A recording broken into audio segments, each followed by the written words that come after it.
जया जी, आप तो अपने आप में गुणों का घराना है और आपको सुनने में वक्त का हमें पता ही नहीं चला किसी को भी यहाँ पे कि कैसे वक्त फटाक से निकल गया। तो बहुत बहुत धन्यवाद जया किशोरी जी आपका।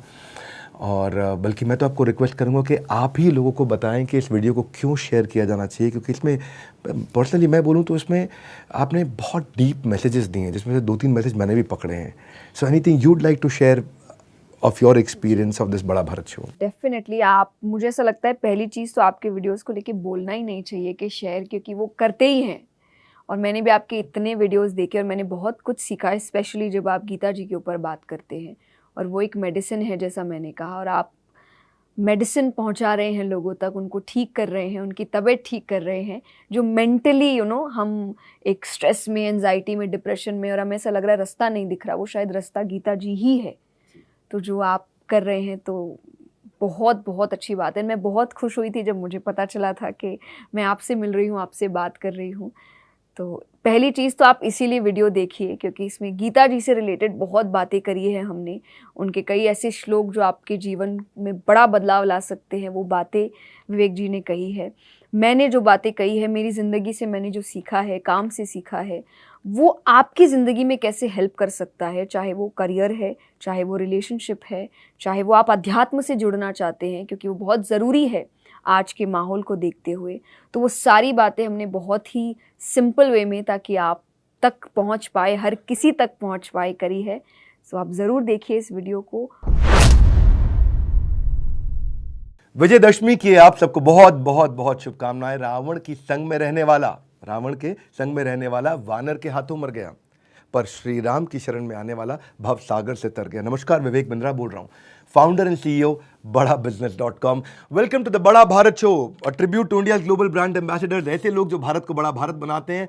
हर हफ्ते उन्हीं की कहानियां हम आप तक पहुंचाते हैं। आज की जो हमारी मेहमान है, संग सुर सौंदर्य तीनों का इन्हें वरदान है। गंगा की धारा जैसी इनकी जुबान है। आध्यात्मिकता या आध्यात्मिक ज्ञान, उसकी तो ये बहुत बड़ी खान है। सत्संग का महत्व बताती हैं, गीता का सार समझाती हैं, स्पिरिचुअल ओरेटर हैं, यूथ आइकॉन अवार्डी हैं, एक डिजिटल इन्फ्लुएंसर भी हैं। दशहरे के पावन अवसर पर आप सबका स्वागत है। विजय का दूसरा नाम होता है जया। विजय का दूसरा नाम है जया, और आज हम स्वागत करेंगे जया किशोरी जी का। नमस्कार, थैंक यू सो मच। स्वागत है आपका जया किशोरी जी। देखिए, थोड़ा स्पिरिचुअलिटी से ही शुरू करते हैं क्योंकि वो आपका सब्जेक्ट रहा है। तो कहते हैं कि जब परेशान होता है इंसान, जब बीमार होता है, तब जा करके वो भगवान की शरण लेता है। और वैसे गीता में कृष्ण ने कहा है, चतुर्विधा भजन्ते माम जना सुकृति नुर अर्जुना आर्थो जिज्ञासु अर्थार्थी ज्ञानी च भरतर्षि। 4 प्रकार के लोग भगवान की शरण लेते हैं। एक जो बहुत दुखी होता है, एक जिसको पैसा चाहिए होता है, एक जो बड़ा जिज्ञासु होता है। यह भगवान ने 7वें अध्याय के 16वें श्लोक में बताया, वो भी भगवान की शरण लेता है जो भगवान का भक्त होता है। लेकिन आज आपने 6 साल की उम्र में भगवान की शरण ली थी, आपको उसके लिए बधाई। और आप एक इंस्पिरेशन है, आप आध्यात्मिक राह पर चल दी। पर आज का जो यूथ है वो विजुअल ज़्यादा है, स्पिरिचुअल कम है, शो ऑफ ज़्यादा है, दिखावा कम है। उनको अगर आध्यात्मिक राह पे इनवाइट करना हो तो आप उनके लिए क्या मैसेज देना चाहेंगे? सिंपल सी बात है, क्योंकि जो कंपटीशन आज है वो पहले नहीं था। आज जितना कंपटीशन करियर में है, रिलेशनशिप में है, सोशल मीडिया पे है, वो शायद पहले कुछ भी नहीं था। तो जितना स्ट्रेस आज के बच्चों को है उतना पहले नहीं था। जितनी मेहनत ज़्यादा आज के बच्चों को करनी पड़ रही है अपने आप को प्रूव करने के लिए, सक्सेसफुल होने के लिए, वो सब पहले नहीं था। तो आई थिंक उनके लिए और ज़्यादा ज़रूरी है स्पिरिचुअलिटी। उनके लिए और ज़्यादा ज़रूरी है कि वो एक काम माइंड से अपना काम करे। उनके लिए ज़्यादा ज़रूरी है कि एक सम दृष्टि रखे, समभाव रखे, ताकि वो ये जो चकाचौंध है, भाग दौड़ है, जिसमें आपको पढ़ना तो पड़ेगा अगर आपने गृहस्थ चुना है। तो अगर आपको ये सब चाहिए, लेकिन उसके साथ साथ खुशी भी चाहिए, उसके साथ साथ कामनेस भी चाहिए, उसके साथ साथ पेशेंस भी चाहिए, तो आई डोंट थिंक स्पिरिचुअलिटी से अच्छी कोई भी चीज़ हो सकती है उनके लिए। अच्छा, आज क्योंकि दशहरा है तो एक प्रश्न थोड़ा रावण पे भी हो जाए कि हर इंसान के अंदर अगर एक रावण है तो उसको कैसे जलाया जाए? राम से सीख ली जाए। जैसे आज के समय में लोग बोल रहे हैं कि रावण भी अच्छा था। यहीं आप जो कह रहे हैं ना, नेगेटिव चीज़ों की ओर जा रहे हैं कि रावण बहुत शक्तिशाली था, पर उसने वो शक्ति दूसरों को नीचे दिखाने के लिए की। राम भी बहुत शक्तिशाली थे, उन्होंने वो शक्ति दूसरों को ऊपर उठाने के लिए की। जब आप लीडरशिप की बात आप करते हैं, आप इतना अच्छा काम कर रहे हैं, आप खुद एक बहुत अच्छे लीडर हैं और आप अच्छे लीडर्स बना रहे हैं। जब श्री राम की बात आती है, जब श्री राम ने रावण को मार दिया, सब जीत लिया, हम सब जानते हैं कि किसकी वजह से जीता, वो श्री राम खुद थे। वो नहीं होते तो शायद ही वानर रावण की पूरी सेना को हरा सकते थे। फिर भी श्री राम ने उनको कहा, तुमरे बल में रावण मारे हो, कि मैंने तुम्हारी वजह से मारा, वरना मैं कहाँ ये कर पाता, मैं तो अकेला था। तो ये सबसे बड़ी क्वालिटी थी कि शक्तिशाली तो वो थे, पर उन्होंने शक्तिशाली दूसरों को बनाया। तो ये जब आप राम से सीख लेने लगेंगे तो आपके अंदर का रावण मर जाएगा। Beautiful, lovely. आपके जीवन में प्रभाव किसने ज़्यादा डाला, श्री कृष्ण ने या श्री राम ने? श्री कृष्ण ने, बट मैंने, जैसे कि मैं धार्मिक हूँ, मेरे सामने आप किसी भी भगवान का भजन चलाइए, मैं उतनी ही भक्ति से सुनूंगी, क्योंकि मुझे हर भगवान एक ही लगते हैं। मैं एक एग्जाम्पल देती हूँ कि वृंदावन मान लीजिए एक प्लेस पर है, कोई कहीं से आ रहा है, उसके लिए साउथ में होगा, किसी के लिए नॉर्थ में होगा, किसी के लिए ईस्ट में, पर वृंदावन तो अपनी ही जगह है। तो भगवान एक ही है, कोई कृष्ण मान के आएगा, कोई राम मान के, कोई दुर्गा जी, कोई महादेव जी, पर भगवान तो एक ही है, शक्ति तो एक ही है। तो मुझे हर भगवान सीख देते हैं, पर श्री कृष्ण कंप्लीट अवतार है, वो हर क्षेत्र को उन्होंने जिया है खुलकर। श्री राम मर्यादा पुरुषोत्तम है, डिसिप्लिन है, बहुत सीरियस है, पर श्री कृष्ण सब कुछ है।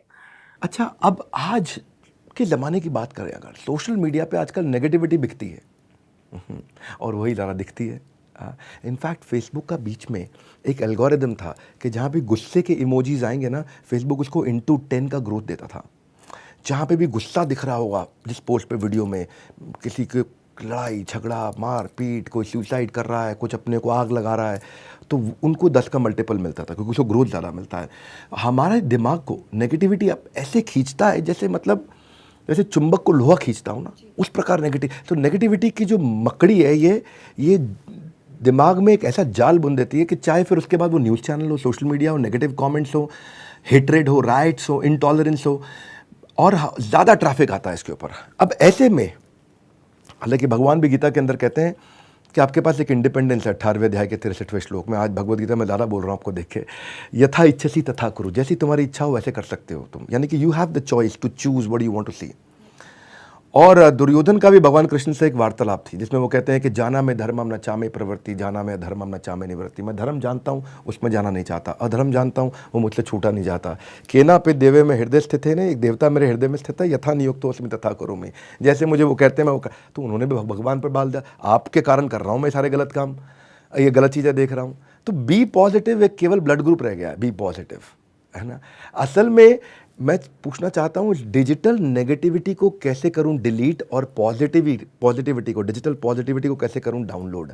डिजिटल ज़माना है, तो डिजिटल नेगेटिविटी को डिलीट करना है, डिजिटल पॉजिटिविटी को डाउनलोड करना है। आपका आज के यूथ को क्या सुझाव है कि कैसे सही कंटेंट को कंज्यूम करें? देखिए, पहली चीज़ जो आपने एग्जैक्टली बहुत सही बात बोली, नेगेटिव चीज़ें बहुत जल्दी अट्रैक्ट होती है, बट क्योंकि वो सस्ती है, सस्ती चीज़ें बहुत ज़्यादा बिकती है, क्योंकि उसमें मेहनत कम है। महंगी चीज़ों में मेहनत ज़्यादा है, कि अगर आपको कोई एक चीज़ भी खरीदनी है तो आपको पहले तो उतने पैसे इकट्ठा करने में मेहनत लगेगा, है ना। तो जब सस्ती चीज़ क्या है कि आपके लिए ईजी है, किसी और को नीचा दिखाना ईजी है, किसी और की बुराई करना ईजी है। बुरा जो देखन मैं चला, बुरा ना मिलिया कोई, जो दिल खोजा अपना, मुझसे बुरा ना कोई। बट अपना दिल कोई खोजेगा नहीं, क्योंकि वो बहुत मेहनत का काम है। तो ईजी क्या है, दूसरों की बुराई खोजो, दूसरों को नीचा। सोशल मीडिया में नेगेटिविटी क्या है, आप किसी के भी पेज पे जाओ, आप कमेंट करो कि तुम अच्छे नहीं हो। अब कहीं ना कहीं शायद हमें नहीं पता कि उसको खुद के लिए वो महसूस हो रहा है, बट वो खुद को उस पीड़ा से या उस प्रॉब्लम से या उस तकलीफ से ले जाना नहीं चाहता, तो वो किसी और पर उस चीज़ का इल्ज़ाम लगा रहा है। तो चाहे उसको गाली दे रहा है, चाहे उसको गलत बोल रहा है, चाहे उसको नीचा दिखा रहा है, उसको इंसल्ट कर रहा है, because this is very easy. तो पहले ये जो ईजीनेस की तरफ हमारा झुकाव है वो हटे और थोड़ा टफ चीज़ों की तरफ जाए। जब आप सच्चिदानंद की भी हम बात करते हैं, सत्य क्या है, ट्रूथ, भगवान तक सच पहुँचे उससे पहले आप खुद की ज़िंदगी के तो सच को सामना करिए। मैंने पहले भी ये बात कही है कि हम बहुत छोटी छोटी बातों पे झूठ बोलते हैं। क्यों बोलते हैं? क्योंकि हम सच से बच रहे हैं। झूठ बोलना इजी है, आप कहीं भी देखिए, सच और झूठ में भी झूठ ज़्यादा है। क्यों? क्योंकि इजी है। नेगेटिव पॉजिटिव में नेगेटिव ज़्यादा है क्योंकि इजी है। तो पहले अपने दिमाग से ये हटाओ कि हमें हर चीज़ इजी की तरफ ही जानी है। हमें लाइफ इजी चाहिए। क्यों चाहिए? लाइफ तो टफ ही है।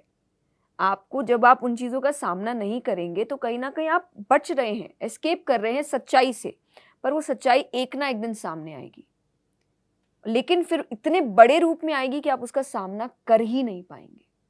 और तभी हम आज स्टूडेंट्स में देख रहे हैं या कोई भी जो डिप्रेशन में जा रहे हैं या सुसाइड करते हैं। क्यों? क्योंकि वो उस सच का सामना नहीं कर पा रहे। वो जिंदगी का सच है, वो एक ना एक दिन सामने आएगा। तो पहले जो छोटे छोटे सच है आप उनका सामना करिए। पॉजिटिविटी क्या है? सामना करना।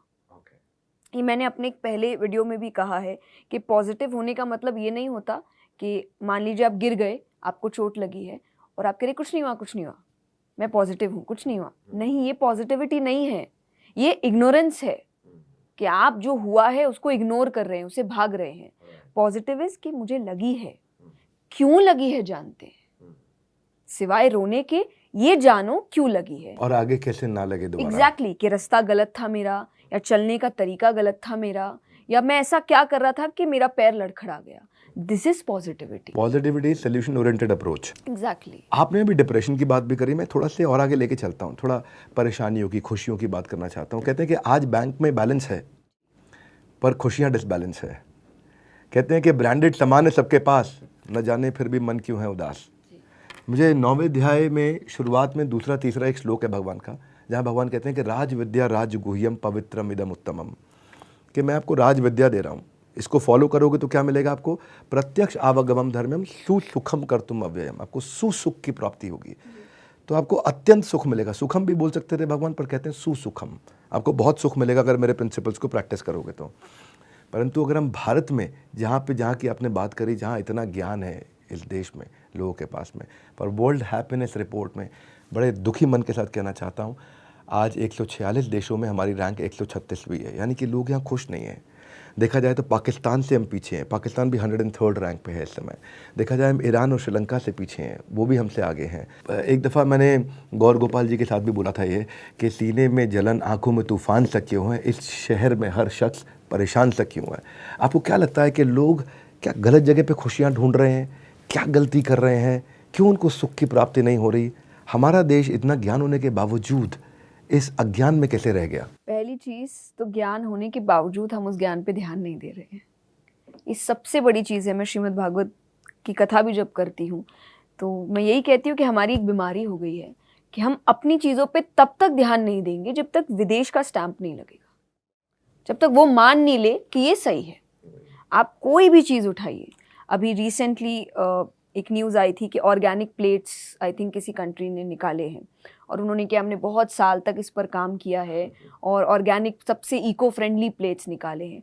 आपको कब से तीर्थ स्थलों में जो बनाना लीफ है, पत्तलों पर भोजन मिल रहा है, प्रसाद मिल रहा है, बट उसके बाद जो एक इंटरनेट पे सब कॉन्ग्रेचुलेट कर रहे हैं उनको कि कितना अच्छा काम किया है। एंड आई एम लाइक, आपके देश में तो कब से चल रहा है, आपको ये दिखा क्यों नहीं? तो हमारी आदत है कि हम अपने ट्रेजर को भी तब तक वैल्यू नहीं करेंगे जब तक वो स्टैंप ना दे दे कि ये सही है। तो पहली चीज़ तो हम अपने ट्रेजर की तरफ देख ही नहीं रहे हैं कि कितना कुछ है यहाँ पर। दूसरा, मुझे ऐसा लगता है कि हम जिस भाग दौड़ में हैं, आपने जैसा कहा ब्रांडेड चीज़ तो है, अब चलिए आपने ब्रांडेड चीज़ खरीद ली, पर आप उसको यूज़ करिए, आप उस पर समय दीजिए। उसको खरीद के हमारा दूसरा ध्यान है अब क्या खरीदे, या गाड़ी खरीद ली, अब उस गाड़ी को चलाइए, उसका मज़ा लीजिए, उसमें बैठिए। नेक्स्ट गाड़ी कौन सी ले, नेक्स्ट गाड़ी ये लेंगे, बात मतलब अभी ली है, ध्यान है नेक्स्ट गाड़ी कौन सी ले रहे हैं। घर ले लिया, उसके बाद भी इंटरनेट पे घर के वीडियोस चल रहे हैं कि नेक्स्ट घर कौन सा ले सकते हैं या ये घर ज़्यादा अच्छा है। तो आपने जो लिया, आपका ध्यान उस पर है ही नहीं, आपका बस अक्यूमुलेशन का काम हो रहा है। मैं इकट्ठा करता रहूं, पर जो इकट्ठा किया है उस पर ध्यान नहीं दे रहे, और फिर एक टाइम आएगा जब आप उसका मज़ा लेने के लिए रहेंगे ही नहीं। तो आपने किया क्या? एक्यूमुलेट करने की बजाय आपने सिवा और कुछ भी नहीं किया। तीसरा, आपका हमेशा कंपटीशन दूसरों से है। एक कहानी मैं हमेशा बताती हूँ कि एक आदमी ने तपस्या करी और उसको वरदान ये मिला कि तुमको जो भी चाहिए तुमको मिलेगा।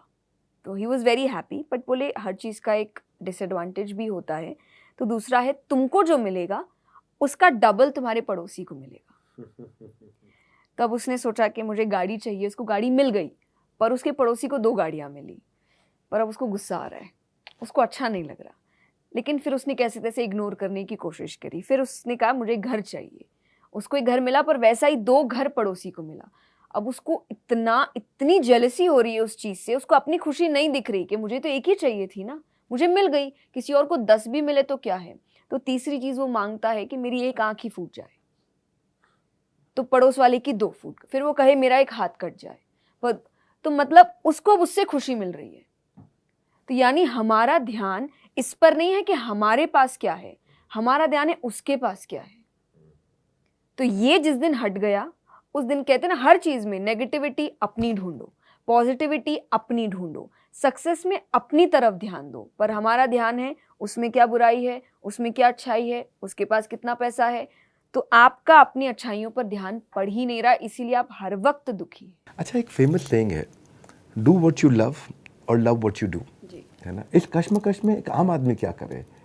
वो काम करे जो उसको पसंद है, या उस काम को पसंद कर ले जो वो करता है? आपके हिसाब से क्या ठीक है? वो कश्मकश ही आपको सेकंड चीज बता रही है कि आज आम आदमी के लिए क्या है कि वो जो करना चाह रहा है उसके पीछे वो काम कर सकता है, पर शायद उस पर जिम्मेदारियां इतनी है कि आप उसको दूसरा काम करना पड़ेगा।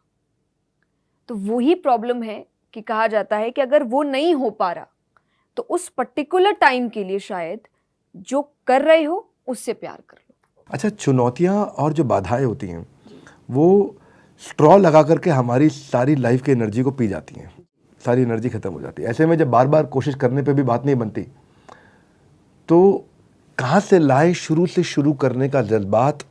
क्योंकि कहीं से भी नहीं बन रही है मेरी बात, तो वो शुरू से शुरू करने का जज्बात। What is that one thing that one needs to do to bounce back in tough times?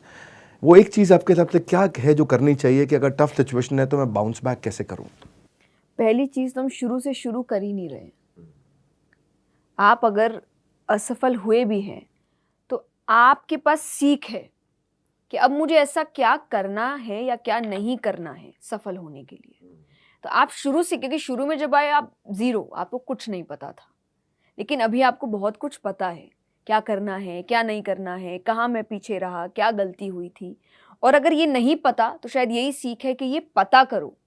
कहते हैं ना कि आप अपने पास्ट मिस्टेक से नहीं सीखते हैं तो वो रिपीट होगी। तो अगर वो बार बार रिपीट हो रही है तो शायद कुछ ऐसी बात है जो आपने सीखी नहीं है, आपको सीखने की वो ज़रूरत है। और वो उसी वक्त है जो हम एक्नॉलेज करने की बात करते हैं कि अगर उसको एक्नॉलेज करना क्या है कि क्यों आया, रीज़न क्या है। और अगर आपको लग रहा है आपने 100% दिया है, देन सेकंड इज़ भगवान। जो मैंने कहा, मैं हमेशा एक बात कहती हूँ, मैं कभी भी किसी भी चीज़ को लेकर दुखी नहीं हो सकती डिप्रेशन वाले मोड तक, क्योंकि मुझे पता है इस पूरी दुनिया में एक ऐसी शक्ति है जो बैठी है मेरे लिए काम करने के लिए, वो मुझे कभी भी हारने नहीं देगी। तो अगर अभी उसने मुझे गिराया है तो शायद मेरे लिए गिरना ही सही है, मुझे इससे कोई सीख मिलेगी, या अभी मेरे लिए वो चीज़ जो मुझे चाहिए वो सही नहीं है, वो मिलने के बाद मैं हो सकता है गलत काम कर दूं या उसको हैंडल ना कर पाऊं या उसका दुरुपयोग करने लग जाऊं। तो उसको पता है कि मेरे लिए सही क्या है। मैं उस पर एक कहानी कहती हूँ जिसकी सीख है। भगवान कहते हैं कि तू करता वही है जो तू चाहता है, पर होता वही है जो मैं चाहता हूँ। तो तू कर वही जो मैं चाहता हूँ, फिर होगा वही जो तू चाहता है। भगवान आपको धैर्य सिखाते हैं कि तू रुक, मैं रास्ता दिखा रहा हूँ किस पर काम करना है, और वो मिलेगा तभी जब मुझे सही लगेगा। पर हमें तो हर चीज़ तुरंत चाहिए ना, कि मुझे ये अभी चाहिए, पर वो भगवान के आपको नहीं मिलती, आपको वेट करना पड़ेगा। अच्छा जया किशोरी जी, आपने बहुत सारे म्यूज़िक एल्बम्स लाए आपके, और मैं वीडियो शुरू होने से पहले ही आपको बताया था कि तुमने लाखों की किस्मत संवारी, अब संवरने की बारी हमारी।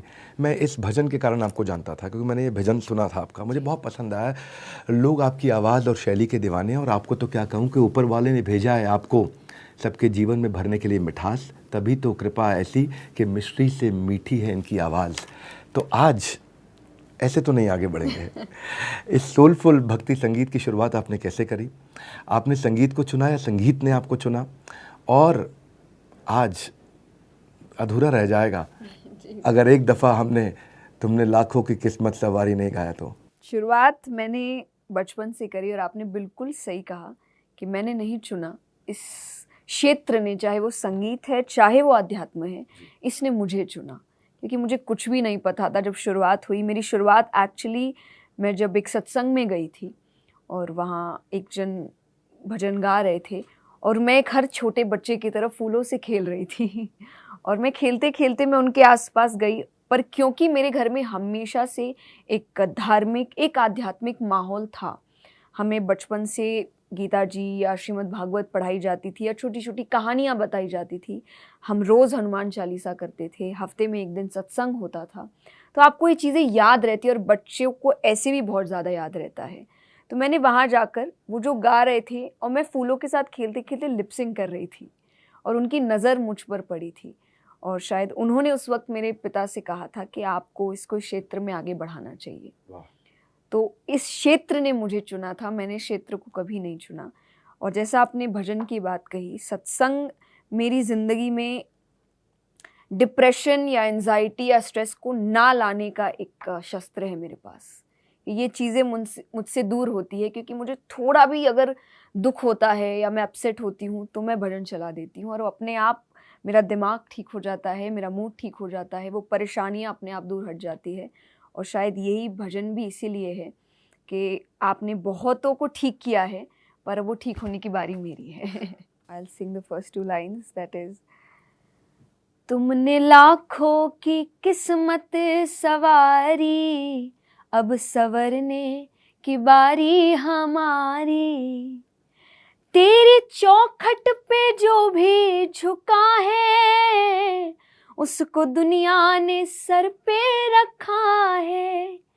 तेरे रुतबे का क्या क्या सबब दे, इतनी ताकत नहीं है हमारी।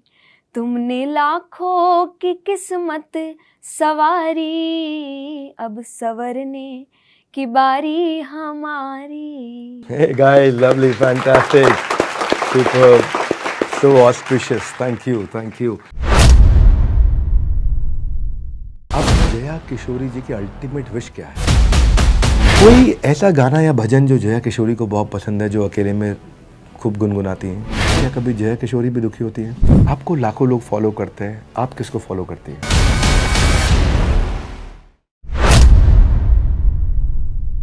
आपका फेवरेट आध्यात्मिक ग्रंथ कौन सा है? अभी तो देखिए पूरी दुनिया का मेरे हिसाब से गीता जी है, पर मैंने शुरुआत श्रीमद् भागवतम से की थी, उसके बाद मैंने गीता जी पढ़ी, तो मैं श्रीमद् भागवत कहूँगी, क्योंकि इसमें भगवान के सभी अवतार हैं, उनकी सारी लीलाएं हैं, पूरे 24 अवतार और 24 अवतारों की सीख है। तो श्रीमद् भागवत मेरी पहली किताब थी जो मैंने, जिसका अध्ययन किया था, जिसको समझा था, जिसको पढ़ा था। भागवतम का कोई सबसे इम्पोर्टेंट प्रसंग जो आपको लगता है जिसने आपको बहुत प्रभावित किया, बहुत इंस्पायर किया, आप आज भी आप उसको याद भी करती हैं, चर्चा भी करती हैं, सुनाती भी हैं? मैं कहूँगी ऐसे तो श्री कृष्ण की हर लीला है जो आपको बहुत पसंद आती है, बहुत लुभाती है, जब क्योंकि उसमें उत्सव है, प्रेम है, भक्ति है।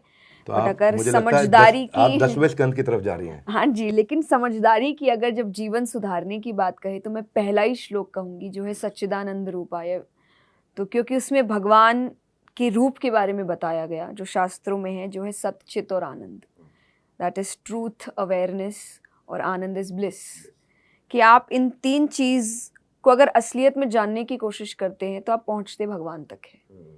और यही आपको हर शायद ग्रंथ, वेद, पुराण, उपनिषद यही समझाता है कि पूरी दुनिया को जो खोज लेता है वो अंत में पहुंचता भगवान के पास ही है। कि मैं, हो सकता है इतना घूम कर आ रहा था, अगर मैं सीधा भगवान के पास भी चला जाता तो मैं सारी चीज़ों को समझ जाता। तो सच भी भगवान है, चित्त भी भगवान है और आनंद भी भगवान ही है। वाह वाह। मैं क्योंकि अब आज थोड़ी आध्यात्मिक चर्चा हो गई तो मैं कुछ ऐड कर देता हूँ। नॉर्मली बड़ा भारत में मैं पूछता हूँ, ऐड नहीं करता हूँ, क्योंकि वो मैं नहीं बोल रहा होता हूँ उस समय, आप जैसे महत्वपूर्ण लोग आके बात करते हैं। इसमें ब्रह्म संहिता के अंदर 5वें अध्याय के पहले श्लोक में ब्रह्मा जी ने इसके ऊपर चर्चा करी थी कि ईश्वर परमा कृष्ण सच्चिदानंद विग्रह अनादिरादिर गोविंद सर्व कारण कारणम, कि ईश्वर परम कृष्ण है और उनका विग्रह कैसा है, वो दिखते कैसे हैं, वो उनका रूप क्या है। तो बोला सच्चिद आनंद, सच जैसा आपने बता दिया, सच्चिदानंद का मैं अर्थ रिपीट नहीं करूँगा जो कि आपने बहुत अच्छा बताया। सच्चिदानंद विग्रह, तो कोई कह सकता है कि भगवान का कोई कारण होगा, वो कहाँ से निकले, उनका सोर्स क्या है। तो बोले अनादिरादिर गोविंद, अनादि मतलब उनका कोई बिगिनिंग नहीं है, अनंत मतलब उनका कोई एंड नहीं है, अनादिरादिर गोविंद, वो गोविंद है। नहीं, कोई तो कारण होगा, कुछ तो होगा। सर्व कारण कारणम, वो सभी कारणों के कारण है, उनका कोई कारण नहीं है। He is the reason for all reason, he is the cause of all causes, he is the real source. तो जब आपने सच्चिदानंद विग्रह की बात करी तो मुझे लगा कि मैं श्लोक पर चर्चा करता हूँ, थोड़ी आगे बोल देता हूँ, मैं रोक नहीं पाया अपने आप को, लेकिन आज दिन आप ही का है। तो करियर में आपने शुरुआत से शुरू कर दिया, जल्दी में शुरू कर दिया, तो आज अगर आपको करियर से अपने 3 लेसन देने हो तो आप क्या लेसन देना चाहेंगे? पहला लेसन, आपकी जो इंसल्ट्स है उनको सीरियसली मत लीजिए, क्योंकि अगर आप वो सीरियसली लेते हैं तो आप अपने कॉन्फिडेंस को ख़त्म कर रहे हैं। वो इसीलिए है क्योंकि आपने कोई कंट्रीब्यूट अभी तक किया नहीं है। जैसे कहते हैं ना, उगते सूरज को सब सलाम करते हैं, क्यों? क्योंकि जब वो उगता है तो वो रोशनी देता है, कंट्रीब्यूशन। जब तक आप किसी फील्ड में कंट्रीब्यूट नहीं करेंगे, लोग आपको सीरियसली नहीं लेंगे। तो वो आपको नहीं ले रहे, आप भी उनको मत लीजिए। आप अपने काम में ध्यान दीजिए, कंट्रीब्यूट करिए, वही लोग आपके लिए तालियां बजाएंगे। तो इंसल्ट्स को सीरियसली मत लीजिए। दूसरा, जो मेरी ज़िंदगी का एक बहुत इंपॉर्टेंट पार्ट रहा है, भगवान पर भरोसा रखिए। ये आपको हारने नहीं देता, ये बहुत पक्की बात है। कितनी बार भी आप फेल हो जाए, रिजेक्ट हो जाए, कुछ भी हैंडल करिए, ये एक शक्ति, एक विश्वास आपको हारने नहीं देती और गलत काम भी नहीं करने देती। कई बार लोग हार के गलत रास्ता अपना लेते हैं, जिसे हम शॉर्टकट कहते हैं, पर शॉर्टकट का सक्सेस शॉर्ट समय तक ही रहेगा, लाइफ टाइम नहीं रहेगा। लेकिन जो सक्सेस आपको थोड़ा मेहनत, धैर्य, पेशेंस इनके साथ मिला है, वो लंबे समय तक चलता है, क्योंकि मिला बड़ी मुश्किल से है ना आपको। तो शॉर्टकट आप कब नहीं अपनाएंगे? जब आप भगवान पे भरोसा रखते हैं। तो भगवान का एक डर भी है आपके अंदर कि वो देख रहा है। इंसान गलती एकांत में करता है कि कोई तो नहीं देख रहा, पर भगवान को मानने वाला जानता है कोई नहीं देख रहा, वो देख रहा है, वो हिसाब करेगा आपका। तो ये दूसरी है कि भगवान पर भरोसा रखिए। और तीसरा, जो मेरे पापा ने मुझे कहा कि रुको मत, बहता पानी निर्मला। जब रुक जाते हो तो कहीं ना कहीं वो जो प्रोक्रास्टिनेशन, लेजीनेस, ये कब आता है? जब आप रुक जाते हो। और वो रुकने का मतलब ये नहीं कह रही मैं, आप ब्रेक मत लीजिए, पर एक वो रुकना कि अब मुझसे नहीं हो रहा, या आप जो कर रहे हैं उसी में कंफर्टेबल हो गए हैं। मैंने जब भजन किया था, मैं भजन में भी अच्छा कर रही थी, मुझे शायद ज़रूरत नहीं थी कथा की ओर जाने की, पर मुझे कुछ और करना था। और मुझे जब कथा दिखी, जो मेरी पहली कथा थी, जब एक इंटरेस्ट आया, हो सकता है उस वक्त मुझे एक मन में जिज्ञासा, इंटरेस्ट आया कि बड़ी अच्छी चीज़ है, करते हैं इसको, पर वो करने में मुझे 1.5-2 साल लग गए।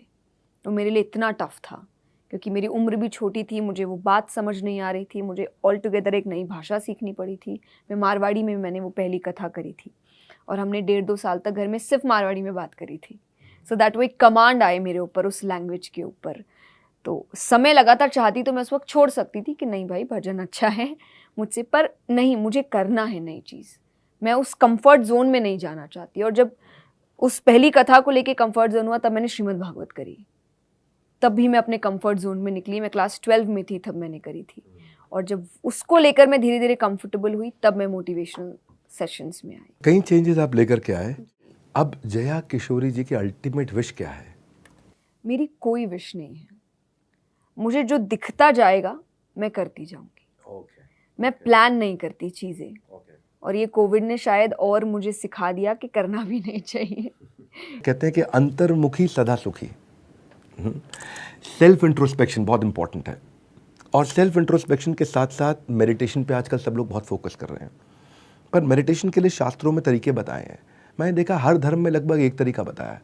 जैसे सिखों के यहाँ बताया, कलयुग केवल नाम आधारा, सुमरी सुमरी नर उतरिया पारा, कि कलयुग में भगवान का नाम लेना एक आधार है। क्रिश्चियनिटी में मैंने देखा, thou shall chant the holy names of the lord, one of the 10 commandments, वहाँ पे भी चैंटिंग की बात करते हैं। मैंने देखा कि व्हेन समबडी इज ऑफरिंग नमाज, he is chanting 99 different names of Allah, वहाँ भी चैंटिंग की बात होती है नमाज करते वक्त। मैंने हमारे शास्त्रों में भी देखा कि हरेर नाम एव केवलम कलो नास्ति एव ना अस्ति एव गतिरन्यथा, कि हरि का नाम ही एक उपाय है और कोई उपाय नहीं है।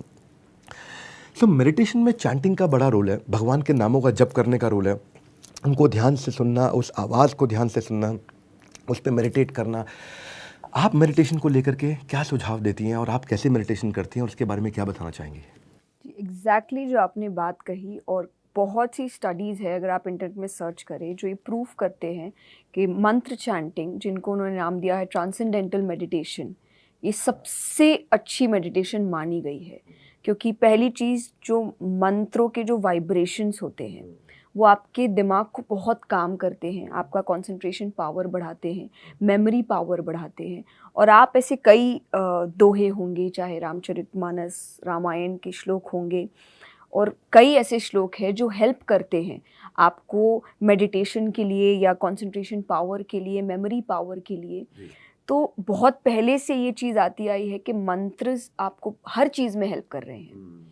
तो मैं भी मेडिटेशन मंत्र चैंटिंग के थ्रू ही करती हूँ, मॉर्निंग में भी, रात को सोने से पहले भी, क्योंकि वो जो आपको सुकून देता है।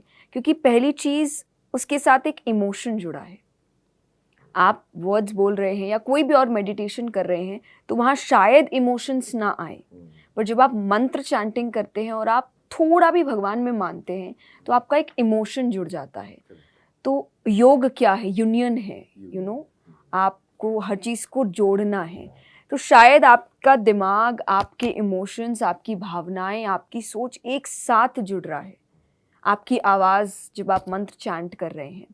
तो मुझे ऐसा लगता है इसीलिए मंत्र चैंटिंग बेस्ट मेडिटेशन का एक फॉर्म हो सकता है जो आपको हर फील्ड में हेल्प कर सकता है। बिल्कुल आपने ठीक कहा। भगवत गीता का एक श्लोक है इसके विषय में, जहाँ भगवान कहते हैं कि यज्ञा नाम जप यज्ञोस्मि, कि सभी प्रकार के यज्ञों में मैं जप यज्ञ के रूप में जाना जाता हूँ। यानी कि जप यज्ञ, यानी कि चैंटिंग। बहुत सुंदर। थोड़ा आध्यात्मिक चर्चा अगर करते हैं तो कई बार सोचा जाता है कि आध्यात्मिक जीवन में आगे बढ़ेंगे तो संसारिक जीवन छोड़ना पड़ेगा। हालांकि भगवत गीता में ऐसी बातचीत नहीं होती है। कृष्ण एक जगह यहाँ भी कहते हैं कि यज्ञ दान तपा कर्मा पावन त्याज्यम कार्य में। तो एक, चाहे वो मुनि हो, पावनानी मनीषी नाम, यानी कि कोई ऋषि मुनि हो, उसको भी ये काम करने चाहिए और संसारी व्यक्ति को भी करने चाहिए। तो भगवान ने इस बारे में बताया, पर बहुत सारे लोगों को उसके उल्टा लगता है कि संसारिक जीवन का त्याग करना पड़ेगा। तो स्पिरिचुअलिटी में there is too much of noise around it and very less clarity. लोगों को समझ नहीं आ रहा कि स्पिरिचुअलिटी है क्या। तो आपके हिसाब से आध्यात्म को जीवन में उतारने का, अभ्यास करने का सबसे अच्छा तरीका क्या? What is the right way to practice spirituality? सबसे पहला right way is honesty with whatever you are doing. मैं हमेशा कहती हूँ, अगर एक डॉक्टर अपना काम अच्छे इंटेंशन के साथ, ऑनेस्टी के साथ कर रहे हैं, द डॉक्टर इज स्पिरिचुअल। अगर कोई टीचर पढ़ाने का काम ऑनेस्टी के साथ कर रहे हैं, अपने इंटेंशंस उनके अच्छे हैं कि वो एक्चुअली स्टूडेंट्स को आगे बढ़ाना चाहते हैं, या फिर सिर्फ अपना काम करके अपनी सैलरी लेना चाहते हैं, आपके इंटेंशंस अच्छे हैं उस काम को लेकर, दैट टीचर इज स्पिरिचुअल। तो सबसे पहली चीज़ यही है कि ऑनेस्टी और इंटेंशन। इसमें एक ऑब्जेक्शन दे दूं मैं आपको जी। मान लो कोई टेररिस्ट हो, वो बड़ा ऑनेस्ट है मैं टेररिज्म फैलाने में। इंटेंशंस, मैंने इंटेंशन वर्ड इसलिए भी कि आपके इंटेंशन, अब मान लीजिए टीचर ने पढ़ाया है अच्छे से, पर इंटेंशन पढ़ाने के है नहीं, इंटेंशन है कि बस अच्छे करो ताकि सैलरी मिले, तो आप स्पिरिचुअल नहीं है। आपके इंटेंशंस, अब उसके इंटेंशन है लोगों को मारना, भला करना नहीं, तो इसीलिए वो वहाँ स्पिरिचुअलिटी से हट जाता है। तो सामने वाले का भला होना चाहिए। जी, एग्जैक्टली। इंटेंशन क्या है कि आपके उद्देश्य आपका अच्छा होना चाहिए, और जब आपका उद्देश्य अच्छा होता है ना, मैं हमेशा कहती हूँ, अगर आप अच्छे उद्देश्य के साथ काम कर रहे हैं, दूसरों का तो होगा भला, आपका भी होगा। बहुत सुंदर। ये देखिए पक्की बात है। ये भला वर्ड में ना इसका ऑपोजिट भी होता है, लाभ। भला लाभ। जब आप लाभ के चक्कर में पड़ते हैं तो स्पिरिचुअलिटी की जगह वो मटीरियलिज्म हो जाएगा। और जब लाभ की जगह भला हो जाए तो फिर आपने बताया आपका खुद का भी हो जाएगा। हाँ जी। वेरी गुड है, लवली, फैंटास्टिक। अच्छा, अगर भगवान ने सबको एक जैसा बनाया है तो किसी के पास बहुत ज़्यादा और किसी के पास बहुत कम क्यों है? प्रारब्ध। कि आप देखिए, ये भी एक रीज़न है कि ये क्यों है, ये क्वेश्चन ही प्रारब्ध को आई थिंक प्रूव कर देता है। जो लोग कहते हैं प्रारब्ध नहीं होता, अगर नहीं होता तो ऐसा क्यों है कि किसी के पास ज़्यादा है, किसी के पास कम है। कोई ऐसे घर में पैदा हुआ है जहाँ उसके पास सारी लग्जरीज है, कोई ऐसे घर में पैदा हुआ है जहाँ उसको वो सब पाने के लिए बहुत काम करना पड़े। कोई तो रीज़न होगा। चलिए आप प्रारब्ध को नहीं भी माने, फाइंड दैट रीज़न, क्योंकि यहाँ तो आप चाहे कोई भी शास्त्र उठाइए, क्वेश्चनिंग ही तो है। अर्जुन के सामने भगवान खड़े थे, फिर भी क्वेश्चन किया। वरना आप भगवान से क्यों क्वेश्चन करेंगे? वो बोल रहे लड़ो तो लड़ो, खत्म कहानी। पर उसने फिर भी क्वेश्चन किया, और उसी का फल है कि हमें गीता जी मिली है। अगर सिर्फ भगवान की बात होती तो शायद 2-3 पन्नों में खत्म हो जाती, पर अर्जुन को जब तक सेटिस्फैक्शन नहीं मिला है तब तक चलती रही, तब तक चलती रही। 48 मिनट गीता चली थी, और भगवान से क्वेश्चनिंग चल रही, सोचिए। तो किसी और से तो आपकी और ज्यादा देर तक क्वेश्चनिंग चलनी चाहिए। क्या बात है, वेरी गुड वेरी गुड। अब ठीक है, प्रारब्ध गहना ही कर्मणो गति, भगवान ने कहा है कि कर्मों की गति बहुत गहन है, और प्रारब्ध के विषय में गीता में बहुत चर्चा हुई है। आपको मैं गुड न्यूज़ दूं, मैं एक नया सीरीज लेकर के आ रहा हूँ, गीता इन एक्शन। गीता को एक्शन में, जीवन में कैसे उतारा जाए, और मैं गीता को संसार में, जीवन में, लोगों के, मैं एक पूरा का पूरा हमारे देश में और दुनिया में, मेरा एक लक्ष्य है कि मैं नैरेटिव बदल दूं कि भगवत गीता हर घर में होनी चाहिए और हर व्यक्ति को पढ़नी चाहिए। No objective of business, nothing, pure Bhagavad Gita में क्या चर्चा भगवान ने करी जो आपके जीवन में उतारी जा सके। तो आप भी प्रार्थना करिए कि हम इसके द्वारा इस मैसेज को पहुंचा सकें कि धर्म के चश्मे को उतार के भगवत गीता को पढ़ के देखो, क्योंकि भगवत गीता एक मेडिसिन है। वाह, दवाई हर कोई ले सकता है, वो धर्म आप डॉक्टर के पास जाते पूछते नहीं कि मैं ले सकता हूँ या सकता अरे हूँ। वाह, वो तो एक मेडिसिन है, क्या तो बात सबको है, लेना ही पड़ेगा, ठीक होना है तो। अगर अद्भुत अद्भुत, बिल्कुल ठीक बिल्कुल ठीक। जया जी, अगर आप परमिशन दे तो आपके साथ आज एक रैपिड फायर राउंड कर ले। बिल्कुल। हाँ, तो मैं आपसे जल्दी जल्दी पूछूंगा, आपको ठक ठक ठक जल्दी जल्दी आंसर करना है। मेरा पहला प्रश्न, पिछले 20 सालों में आपकी सबसे बड़ी अचीवमेंट क्या मानती हैं आप? मेरे पेरेंट्स की खुशी, और वो खुशी है कि मैं अच्छा काम कर रही हूँ। अगला प्रश्न, आपको लाखों लोग फॉलो करते हैं, आप किसको फॉलो करती हैं? मैं भगवान को फॉलो करती हूँ, कृष्णम वंदे जगत गुरु, उनसे बड़े कोई गुरु नहीं है। ब्यूटीफुल। अगर आप एक स्पिरिचुअल ओरेटर नहीं होती तो क्या होती?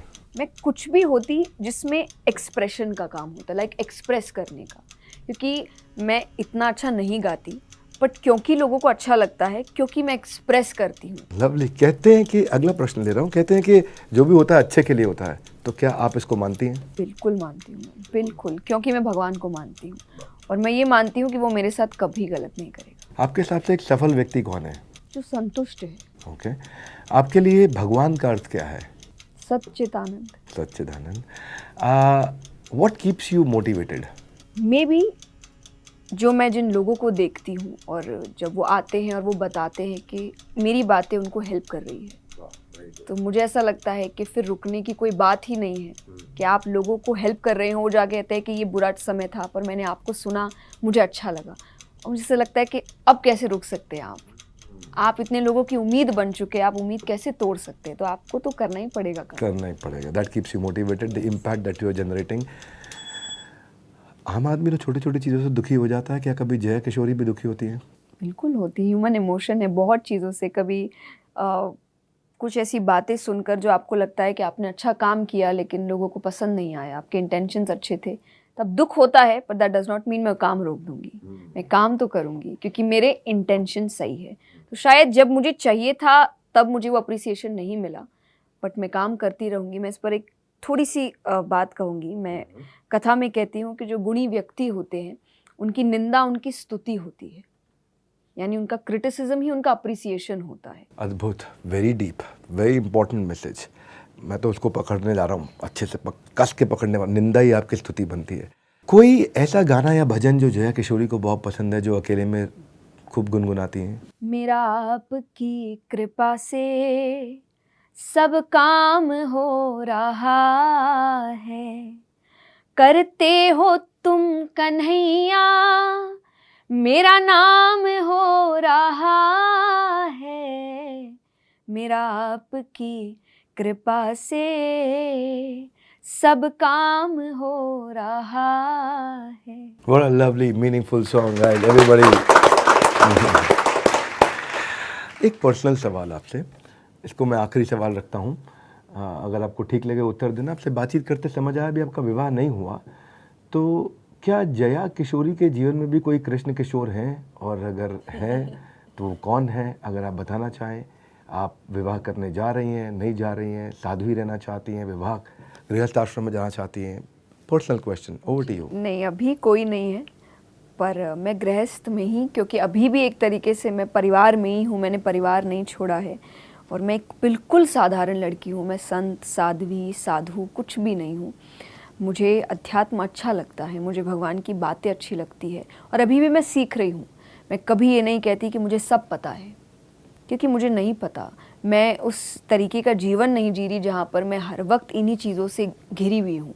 मैं एक साधारण जीवन जी रही हूँ जहाँ परिवार है, परिवार की बातें हैं, परिवार रिश्तेदार हैं, परिवार का ओकेजन है, सब कुछ है। उसके साथ साथ मुझे भगवान में बहुत जिज्ञासा है और जैसे जैसे मैं पढ़ रही हूँ, और ज्ञान वही अच्छा होता है जो बांटा जाता है, अगर रख दिया तो वो कोई फ़ायदेमंद नहीं होता।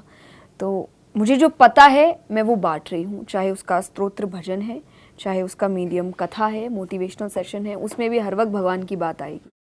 मोटिवेशनल सेशन भी मैं हमेशा कहती हूँ ये एक डिस्काउंट की तरह बातें होती है। करूँगी तो मैं वही जो मैं 7 दिन करती हूँ, लेकिन लोगों के पास 7 दिन है नहीं, तो आपके हिसाब से मैं 1-1.5 घंटे में वो बात को घुमा फिरा के बताती हूँ। लेकिन बात वही है जो वो 7 दिन का सार है, क्योंकि ट्रेजर तो वही है।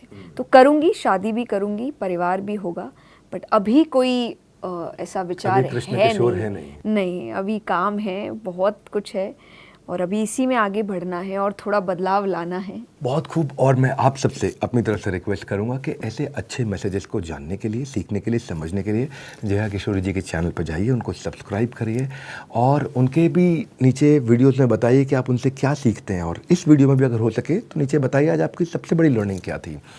मेरी नज़र में इन्होंने भारत को वास्तव में बड़ा भारत बनाया है by sharing the words of wisdom, जो हमारी संस्कृति है उसको बहुत आसान भाषा में करके बताया। और वही इन्होंने समझाया भी आज कि आपकी जो निंदा है वही आपकी स्तुति बन जाती है। वेरी इंपॉर्टेंट लेसन इन्होंने जितना सिंप्लीफाई किया उसको, उसी सिंप्लीफाइड प्रोसेस में आज जो आपने सुना, नीचे लिख के बताइए आपने क्या सीखा। अगले एपिसोड में आप किससे मिलना चाहेंगे वो भी जल्दी बताइए। बस थोड़ा सा और इंतज़ार, आ गया एक और बड़ा बुधवार इस बड़ा भारत शो के इस एपिसोड को पूरा देखने के लिए और इसको दूसरों तक पहुंचाने के लिए आप सबका हृदय की गहराई से प्रेम पूर्वक बहुत बहुत धन्यवाद। जया जी, आपका विशेष धन्यवाद।